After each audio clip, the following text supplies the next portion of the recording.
शाम को पीते हो सुबह उतरती। अब मैं जो नशा पिया उतरता ही नहीं। वो कौन है? का नाम खुमारी नान का चढ़ी रे दिन रैन। वो नाम की नशा है, चढ़ता उतरता नहीं। फिर देखो तुम जो पीते हो इसमें शरीर बर्बाद, धन बर्बाद, ऐसे पियक्कर के नाम पर जूता लात भी चलता है, इसकी अपकीर्ति फैलती है, धन बर्बाद होता है।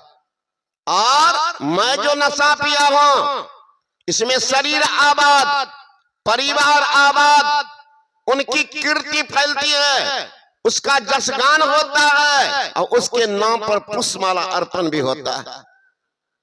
ये नशा पीने से क्या फायदा? गुरु नानक ने कहा जाम पे जाम पीने से क्या फायदा, जाम पे जाम पीने से क्या फायदा, शाम को पियो वो सुबह उतर आएगी। अरे एक बार फकीरी जाम पी के तो देख, तेरी जिंदगी सुधर जाएगी। Having seen this Hindu सन्यासी once, it is difficult forget him or his message।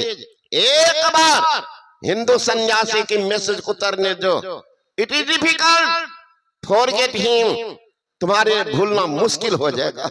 एक बार उतरने तो दो। ये जाम पीने से क्या फायदा? फकीरी जाम पी के देख लो, जिंदगी आबाद हो जाएगी, जिंदगी आबाद। फकीर गुरु महाराज जी आप सब तो नजदीक है, जानते हैं, पूर्णिया जिला की बनमनखी अनुमंडल। अब बनमनखी में ही कहिए, मुख्यालय के बगल में ही एक गांव है धरहरा, उनका पैतृक गृह और जमीन वहां बहुत है गुरु महाराज जी, 60 एकड़। तो एक बार सरसों की खेती कराए थे गुरु महाराज, तैयार होके रखा हुआ था, तो लोग आकर के ले गए। एक लोभी व्यक्ति गए, कहते हैं गुरु महाराज जी 10 किलो सरसों लेंगे। कहा इतना पैसा लगेगा, रख दो। पैसा दे दिए। और गुरु महाराज के निवास से थोड़े दूर पर वो सरसों रखा हुआ था। वो आदमी गए वहां, तो तराजू है वह बटखारा है, आदमी कोई नहीं। तो देखा कोई नहीं है, मेही बाबा तो दूर में है, कोई नहीं दिखता। चलो तोलने लगा, अनाज तो 15 किलो तोल लिया।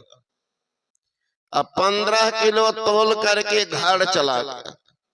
घर में पत्नी को बोला कि 10 किलो का पैसा दिए मेही बाबा को। कोई देखने वाला वहां नहीं था, तो 15 किलो तोल लिए। पत्नी बड़ी सद्विचारिणी थी, कहती है कि सुनिए ना, 10 किलो को अलग कर लीजिए, अब 5 किलो सरसों को अलग कर लीजिए, उसको अलग से पेरेंगे, तोल लीजिए। ले आया तराजू बटखारा, अनाज को तोलने लगा, तो तोला तो सरसों हुआ 8 किलो। तो कहने लगा लगता है कि मेही बाबा को जो नापने वाला बटखारा वो कम है, जाके फिर से कहेंगे। तो चला गया अपना बटखारा लेकर के। गुरु महाराज से कहते हैं हजूर सरसों जो लिए ना, कहाँ वो बटखारा कम है, बटखारा कम। गुरु महाराज जी कहते हैं बटखारा कम है कि तुम्हारा नियत खराब है। तुम पैसा दिया 10 किलो और नापा है 15 किलो। वो तो कपा पर बैठ गए, बाप रे बाप, कोई तो नहीं देखता था, कोई नहीं देख रहा था। जो दुनिया को देखने वाले उनको तुम ठगड़े चले हो। तब चरण पकड़ लिया, का बटखारा ठीक है, जाओ फिर से नाप लेना। फिर गया नापने के लिए, सरसों 10 का 10। श्री सद्गुरु महाराज की जय। तो जो वो संत किस रूप में है, क्या ठिकाना है? क्या वो भेष में नाई रे अरबंग है, और देवे में कुसाद इतने उदार कि रात में जो खाएंगे उनका भी परवाह नहीं। गोरखनाथ ने कहा जो दिन में खाता है रात के लिए झकता है, संत के दरबार के पूछ नहीं। गोरखनाथ जी महाराज ने कहा दिन में खाए और रात ल झके, ताके संग न गोरख रख। कौन भेष में? मत्स्येंद्रनाथ जी महाराज भीख मांगते थे। पता होगा कि भीख मंगा ही संत है। मांग रहे थे, मांग रहे, चले गए कमाई के घर। जय जय समर्थ रघुवीर की। मैया ये दान करो।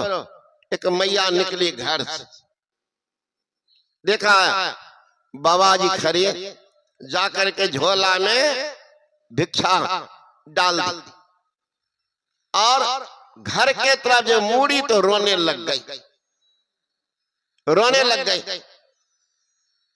अब मत्स्येंद्रनाथ जी महाराज सोचने लगे कि भाई रोई क्यों, भिक्षा देने के बाद रोई क्यों?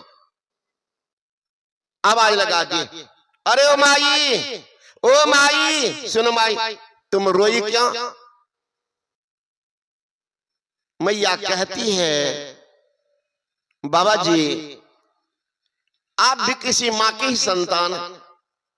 वो माँ कैसी सौभाग्यशालिनी थी कि आप जैसे पुत्र को जन्म दी जो जन कल्याण के लिए लगे हुए। बाबा जी मैं कैसी अभागनी पापनी हूं कि गोद अभी तक खाली। हरे दुर्भाग्य, देखो बाबा ये मकान, ये महल, ये जमीन, ये जायदाद हमारी, दुर्भाग्य है कोई उत्तराधिकारी आया ही नहीं।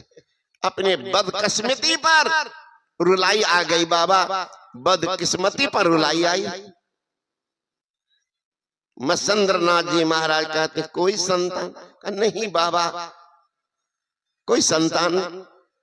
आई मौज फकीर की, फकीरी मौज कब हो जाएगी क्या ठिकाना, उसका कोई समय नहीं होता है, कोई दिन नहीं होता है, कब आ जाए। कभी संत साधु से मजाक मत करना, कब क्या हो कर देंगे वो ठिकान नहीं। चट से झोला में हाथ डाल दी, निकाला भस्म में, कर लो मैया खा लेना, खा लेना लड़का होगा। और 12 वर्ष के बाद मैं पुनः आऊंगा उस लड़का उपदेश करने के लिए, तब तक उनको सुरक्षित रखना। 12 वर्ष के बाद आऊंगा। बाबा जी चले गए। मां बहन का स्वभाव होता है, उनके पेट में बात नहीं पचता, तुरंत बोल देती, तुरंत बोल देती, कुछ भी उनको गुप्त नहीं रहा।